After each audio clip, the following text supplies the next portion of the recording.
Hello बच्चों, इस video के अंदर हम द विनर पोएम के क्वेश्चन आंसर्स करेंगे। तो बच्चों, सबसे पहले हम करेंगे let us do these activities before we read वाले क्वेश्चंस। ठीक है, देखिए फर्स्ट है लुक एट दिस पिक्चर। आपको क्या करना है? आपको इस पिक्चर को देखना है। तो फर्स्ट क्वेश्चन है question A, what are these children doing. आपको बच्चों ये बताना है कि ये जो बच्चे हैं पिक्चर के अंदर ये क्या कर रहे हैं। तो आप इसका आंसर लिखोगे द चिल्ड्रेन आर प्लेइंग। तो ये क्या करने बच्चे, जो बच्चे हैं ये खेल रहे हैं। फिर बी है where do you think they are. आपको क्या लगता है या आप क्या सोचते हो ये कहाँ पर हैं। तो आप लिखोगे they are in a field. ये कहाँ पे? ये फील्ड में है। फिर सी है what is the time of the day. आपको बताना है कि दिन का क्या टाइम हो रहा है, क्या समय हो रहा है। तो आप इसका आंसर लिखोगे इवनिंग, मतलब बच्चों शाम हो रही है। ठीक है, शाम का समय है। अब देखो क्वेश्चन नंबर 2 है discuss the given questions with your classmates and teacher. You may begin your sentences with I go to, I play with, the place I go to for playing, I like playing, sometimes I come back। ठीक है, तो देखिए question ए है When do you go to play after school। आप school से आने के बाद कहाँ खेलने जाते हो। ठीक है, या आप कब जाते हो। ठीक है, किस समय जाते हो आपको ये बताना है। तो आप इसका आंसर लिखोगे I go in the evening to play। मैं शाम के समय में खेलने जाती हूँ। फिर बी है Who do you play with। आप किसके साथ खेलते हो। तो आप लिख दोगे I play with my friends। मैं अपने दोस्तों के साथ खेलती हूँ। फिर सी है Where do you go to play in the evening। आप शाम में कहाँ खेलने जाते हो। तो आप इसका आंसर लिख दोगे I go to the park in the evening। मैं पार्क में जाती हूँ। फिर डी है Which games do you like playing। आपको कौन कौन से खेल खेलने पसंद हैं। तो आप इसका आंसर लिख दो I like to play football, cricket and hide and seek। फिर ई है When do you come back home। आप घर कब वापस आते हो। तो आप इसका आंसर लिख सकते हो बच्चों I come back before sunset।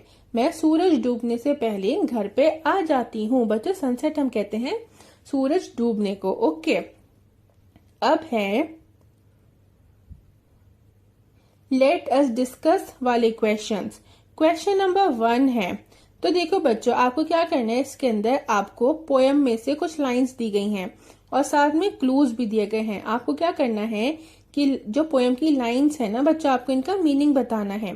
तो फर्स्ट है नेक्स्ट टू द क्रीक। तो देखिए बच्चों क्लू दिया गया है a small body of water. तो इसका मीनिंग क्या हो जाएगा children are playing near a stream और ब्रूक। तो देखो बच्चों नेक्स्ट टू द क्रीक मतलब कि बच्चे जो हैं वो किसी धारा मतलब पानी की जो धारा है उसके आसपास खेल रहे हैं। फिर सेकंड है I can't even catch my breath. ठीक है, तो इसका क्या मतलब है। इसका मतलब है the child has been running so fast that they are out of breath. तो बच्चा आपने देखा होगा कि जब आप भागते रहते हो तो क्या होता है कि आपको सांस लेना मुश्किल हो जाता है ना, आपसे सांस नहीं ली जा रही होती है। तो क्या मतलब है इस लाइन का I can't even catch my breath का मतलब ये है कि बच्चा जो है वो इतनी तेज भाग रहा है, इतनी जल्दी जल्दी भाग रहा है कि उससे सांस नहीं ली जा रही, उससे सांस लेना मुश्किल हो गया है।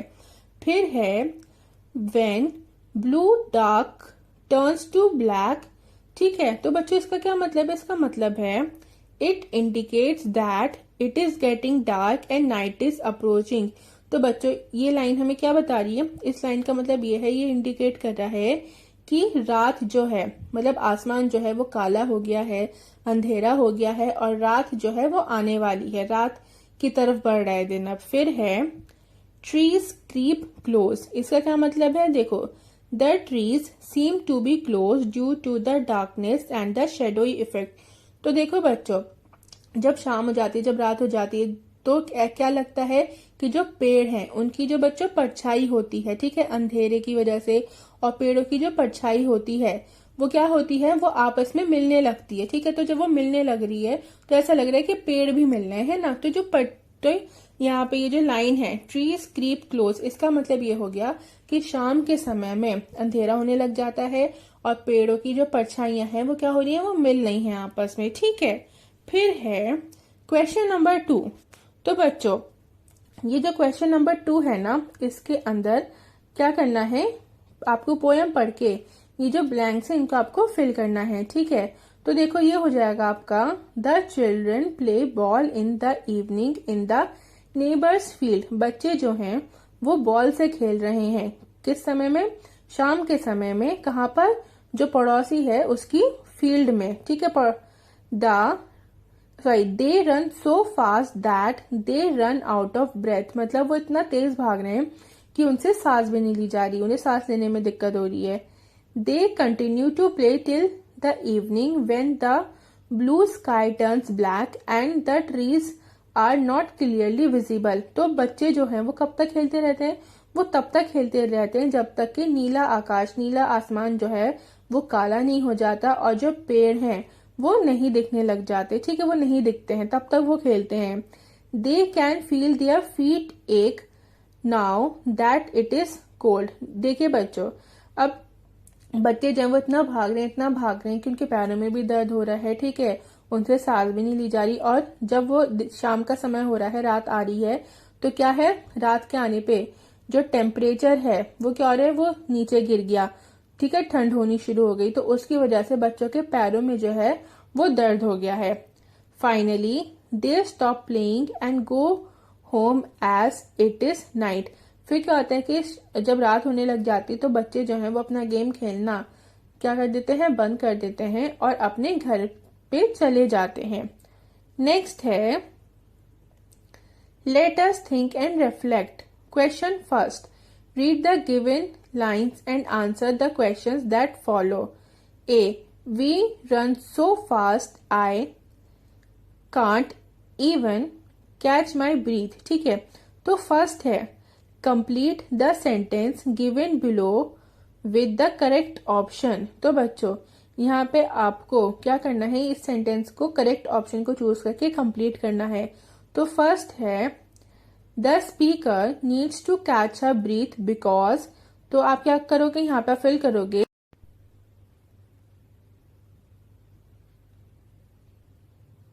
Option C, running fast results in being breathless. तो पूरा हो जाएगा, the speaker needs to catch a breath because running fast results in being breathless. तो बच्चों इसका क्या मतलब हो गया, इसका मतलब ये हो गया कि जो स्पीकर है उसको अपनी ब्रीथ को, जो सांस लेना है, वो कैच क्यों करना है, वो इसलिए कैच करना है क्योंकि तेज तेज भागने से क्या होता है बच्चों, सांस नहीं ली जाती, ठीक है, सांस लेने में प्रॉब्लम होती है। फिर सेकंड है, is the speaker alone, why do you से सो। आपको बताना है कि क्या जो स्पीकर है, जो जिसने पोयम लिखी है, ठीक है, जो इस पोयम में बात कह रहा है अपनी, क्या वो अकेला है, और आपका जो भी आंसर है आपको उसका रीजन भी बताना है। तो आप इसका आंसर लिखोगे, No, the speaker is not alone because the words we and are in the poem indicates that the speaker is with her friends। तो बच्चों देखिए, स्पीकर जो है ना वो अकेली नहीं है, क्यों, क्योंकि जैसे पोएम में वर्ड्स हैं वी और आर, तो इस समय क्या पता चल रहा है, इस समय पता चल रहा है कि पोएम में जो स्पीकर हैं वो कहाँ पर, अब वो किसके साथ है, वो अपने फ्रेंड्स के साथ, अपने दोस्तों के साथ हैं। फिर थर्ड है, What does the pattern in the lines tell us? तो देखिए यहाँ पे जो लाइन्स हैं, देखिए जैसे कि लाइन है, I can't even catch my breath। तो बच्चों देखो, आपने देखा होगा ये जो पूरा सेंटेंस है ये एक लाइन में नहीं लिखा है ना, क्या करे, एक एक वर्ड लिखा है, ठीक है, मतलब हर लाइन में सिर्फ एक एक वर्ड लिखा है। तो देखिए बच्चों, हमें ये जो लाइंस का पैटर्न है इससे हमें क्या पता चल रहा है, इससे हमें ये पता चल रहा है कि जो स्पीकर हैं वो इतना तेज भाग रही हैं कि उनसे सांस नहीं ली जा रही, ठीक है, उन्हें सांस लेने में प्रॉब्लम हो रही है, उनका सांस फूल रहा है, ठीक है। अब जब सांस फूल रहा है फिर वो कुछ बोलने की कोशिश कर रही हैं तो उनसे वो बोला भी नहीं जा रहा, ठीक है, उनको एफर्ट लग रहा है काफी बोलने में। तो ये जो लाइन का पैटर्न है वो हमें ये बात बता रहा है, ठीक है। अब बी है, When blue dark turns to black, cold grass etches our feet, trees creep close, game's over, night winds. ठीक है, इसका फर्स्ट क्वेश्चन है give one reason why the grass is cold. आपको ये बताना है बच्चों कि जो घास है वो ठंडी क्यों हो गई है। ठीक है, तो आप इसका आंसर लिखोगे the grass is cold because at night the temperature has dropped. तो बच्चों ग्रास जो है वो ठंडी क्यों हो गई है, वो ठंडी इसलिए हो गई है क्योंकि रात के टाइम में ना बच्चों टेम्परेचर क्या हो जाता है, टेम्परेचर जो है वो कम हो जाता है, इसकी वजह से ग्रास जो है वो ठंडी है। ठीक है, फिर सेकंड है complete the sentence suitably the children's feet are aching because. तो आप इसका आंसर लिखोगे the grass is cold and they have been running and playing barefoot. तो बच्चों के जो पैर थे उनमें दर्द क्यों हो रहा था, उनमें दर्द इसलिए हो रहा था क्योंकि घास जो है वो ठंडी थी, है ना, घास जो है वो ठंडी हो गई थी। और बच्चे क्या कर रहे थे, वो बहुत टाइम से बहुत देर से भाग रहे थे और खेल रहे थे। कैसे, नंगे पैर वो भाग रहे थे, खेल रहे थे, और ग्रास जो थी वो भी ठंडी हो गई थी, है ना, तो उसकी वजह से उनके पैरों में दर्द होना शुरू हो गया था। फिर थर्ड है वाई डज नाइट विंड। तो बच्चों आपको बताने की नाइट जो है वो क्यों जीत गई थी, तो आप इसका आंसर लिखोगे नाइट विंस बिकॉज द, तो आप ए पे टिक लगा दोगे, time for play has ended. तो ये पूरा हो जाएगा night wins because the time for play has ended. तो बच्चों रात क्यों जीत गई थी, तो रात इसलिए जीत गई थी क्योंकि खेलने का जो समय था वो खत्म हो गया था। ठीक है, रात में तो कोई नहीं खेलता, रात में सब बच्चों को अपने घर पे जाना होता है, तो रात का जो टाइम था वो हो गया था। ठीक है, और टाइम जो है वो खत्म हो गया था, तो इस वजह से नाइट जो है वो जीत गई थी। फिर है let us learn question 1। Read the information given in the table and see what the poet has done in the poem The Winner। तो बच्चों देखिए यहाँ पे ना आपको पोयम में से लाइंस दी गई हैं। ठीक है, अब फिर दूसरा जो कॉलम है उसमें लिखा हुआ है What does poet has done। ठीक है, पोएट ने क्या करा है, फिर आपको उसके अदर एग्जाम्पल्स दिए गए हैं। तो चलिए हम देखते हैं। देखिए जैसे लाइंस हैं I can't even catch my breath। ठीक है, this tells us that the children are really out of breath। The pattern is used to highlight them being out of breath। तो देखिए बच्चों ये जो पैटर्न है वो हमें क्या बता रहा है, ये पैटर्न हमें ये बता रहा है कि बच्चे जो हैं उनसे सांस नहीं ली जा रही। ठीक है, उन्हें सांस लेने में दिक्कत हो रही है, वो इतना भागे थे, इतना खेले थे कि उनसे सांस नहीं ली जा रही। ठीक है, फिर देखिए इसका अदर एग्जाम्पल क्या है, the leaves are falling falling falling. ठीक है, तो ये जो इस पैटर्न से हमें क्या पता चल रहा है, इस पैटर्न से हमें ये पता चल रहा है कि पत्तियां जो हैं वो गिर रही हैं। ठीक है, नीचे गिर रही हैं, गिर रही हैं, गिर रही हैं। ठीक है, हमें ये पता चल रहा है। ओके बच्चों, तो दूसरी लाइन है night wins. The poet has used human qualities for inanimate things। Here night has been shown as winning। This is called personification।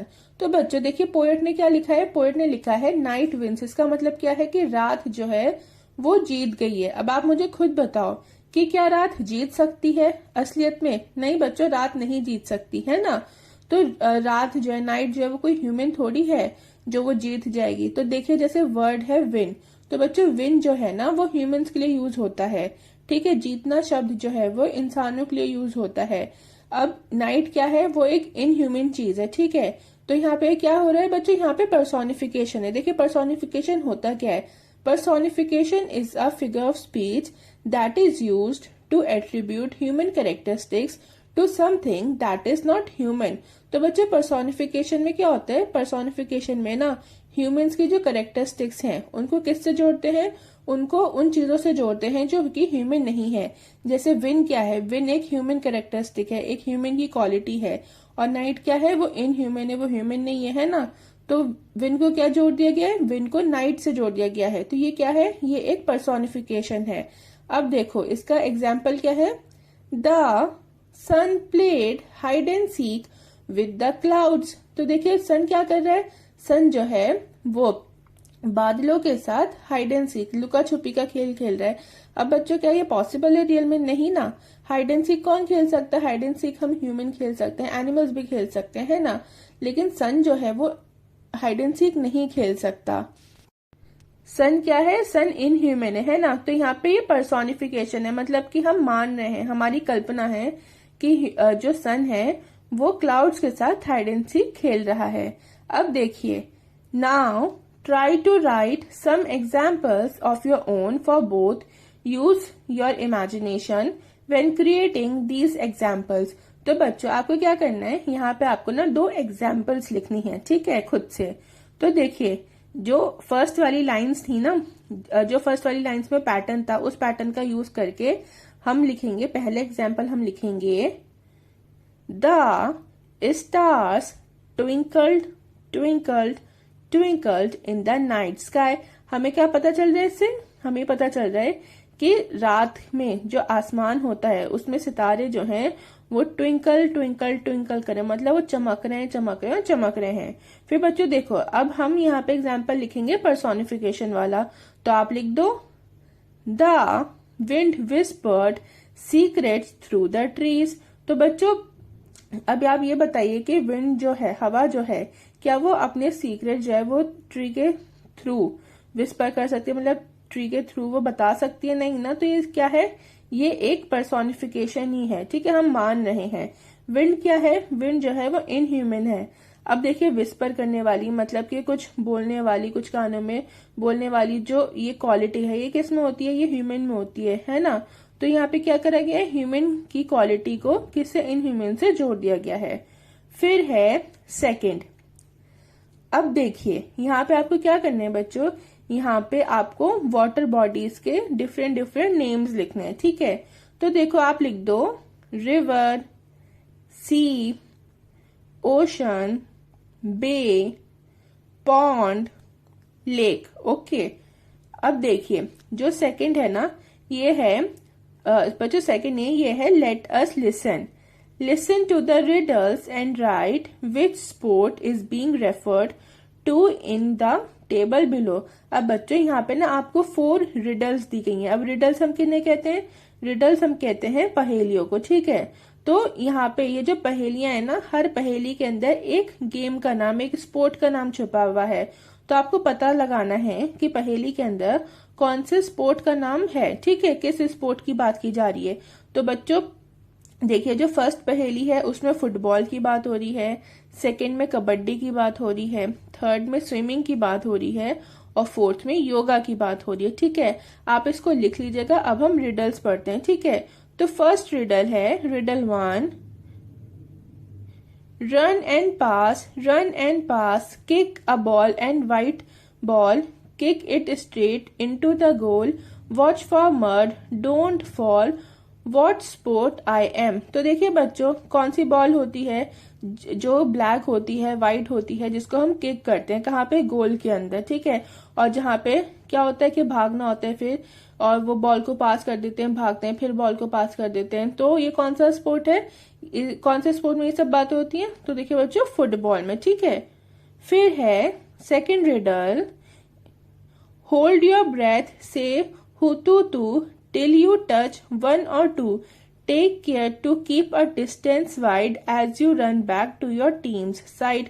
Which sport I am? तो बच्चों, ऐसा कौन सा स्पोर्ट है जिसके अंदर हम अपनी सांस रोकते हैं, ठीक है, हुतुतु कहते हैं, और जो दूसरी टीम होती है, मतलब एक तो हमारी टीम है, एक जो दूसरी टीम होती है, तो दूसरी टीम के किसी मेंबर को हमें छू के आना होता है, कहाँ पे? अपनी टीम के पास वापस। तो बच्चों कौन सा गेम है ये है कबड्डी, ठीक है।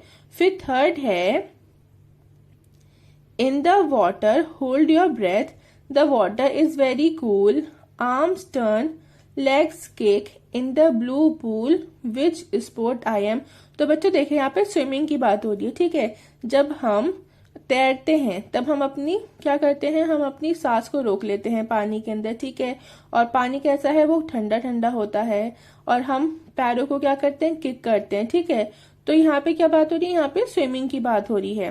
फिर रिडल 4 है breathe in breathe out, practice every day just right, You will be healthy and fit, get energy and grow in might. What I am. देखिए बच्चों, यहाँ पे क्या बता रहे हैं कि आपको अपनी सांस लेनी है, सांस छोड़नी है, ठीक है, और आपको डेली प्रैक्टिस करना है। और आप क्या करोगे, इसको प्रैक्टिस करके आप हेल्दी हो जाओगे और फिट हो जाओगे, ठीक है, और आपके पास एनर्जी भी आएगी और आपकी ग्रोथ भी होगी, ठीक है। तो बच्चों यहाँ पे किसकी बात हो रही है, हम किस चीज के अंदर सांस लेते हैं और सांस छोड़ते हैं, ठीक है, मतलब सांस रोकते हैं और सांस छोड़ते हैं। बच्चों किस की बात हो रही है, यहाँ पे योगा की बात हो रही है, ठीक है। फिर है try to create a riddle about your favorite sport, game, activity. Share your riddles with your classmates. Let's see who all are able to guess it right. अब यहाँ पे आपको खुद से रिडल बनानी है, ठीक है, तो आप रिडल बना दो। Have strings but no guitar, a coat but no house, a net but no fishing, and a ball that's always bouncing. तो बच्चों क्या है, कौन सा स्पोर्ट है, ये है टेनिस, ठीक है। स्ट्रिंग्स होती हैं लेकिन वो गिटार की नहीं है, ठीक है। अब क्या है, कोट है लेकिन वो हाउस नहीं है। फिर क्या है बच्चों, नेट होता है लेकिन नेट जो है वो फिशिंग के लिए यूज नहीं होता, ठीक है। और बॉल जो है वो हमेशा बाउंस करती रहती है। तो किसकी बात हो रही है, ये टेनिस की बात हो रही है। फिर बच्चों लेट अस स्पीक जो है ना, इसका आप स्किप कर दो क्योंकि ये सिर्फ एक्टिविटी है। अब आप आ जाओ लेट अस राइट पे, ठीक है। Right a paragraph about your play time using the clues given below. अब देखिए आपको ये जो नीचे क्लूज दिए गए हैं ना, इनका यूज करते हुए आपको अपने प्ले टाइम के ऊपर एक पैराग्राफ लिखना है, ठीक है। अब देखिए हम क्या लिखेंगे, हम लिखेंगे play time with friends, friends के साथ खेलने का समय। My play time begins when the sun is still bright but not too hot. तो मेरा खेलने का समय कब स्टार्ट होता है, तो मेरा खेलने का समय तब स्टार्ट होता है जब सूरज जो है वो ब्राइट होता है, मतलब ब्राइट होता है लेकिन ज्यादा गर्म नहीं होता। I play with my friends, मैं अपने दोस्तों के साथ खेलती हूँ। We play various games like cricket, hide and seek and football etcetera. हम तरह तरह के खेल खेलते हैं जैसे कि cricket, hide and seek, football. My favourite game is cricket, मेरा पसंदीदा खेल कौन सा है, क्रिकेट है। Playing together teaches us the importance of team work and strategy. एक साथ खेलना में क्या सिखाता है, हमें टीम वर्क सिखाता है, मतलब हमें एक साथ कैसे खेलना है और कैसे स्ट्रेटेजीज बना के हमें गेम्स को जीतना है। We finish playing when the sky starts becoming black. और हम अपना खेल कब खत्म कर देते हैं, हम अपना खेल तब खत्म कर देते हैं जब आसमान जो है वो काला होना शुरू हो जाता है। Despite being tired we leave with smiles on our faces. थकने के बावजूद भी हम सब क्या करते हैं, हम सब अपने चेहरे पे मुस्कुराहट रखकर अपने घर वापस जाते हैं। ठीक है बच्चों, बस आपके ये जो पोयम थी इसके क्वेश्चन आंसर्स कंप्लीट होते हैं। अगर आपको ये वीडियो अच्छी लगी हो, पसंद आई हो, तो प्लीज वीडियो को लाइक और चैनल को सब्सक्राइब कर दें। और बच्चों बेल आइकन को प्रेस कर दीजिएगा ताकि जब भी मैं कोई न्यू वीडियो अपलोड करूं तो आपको उसका नोटिफिकेशन मिल जाए।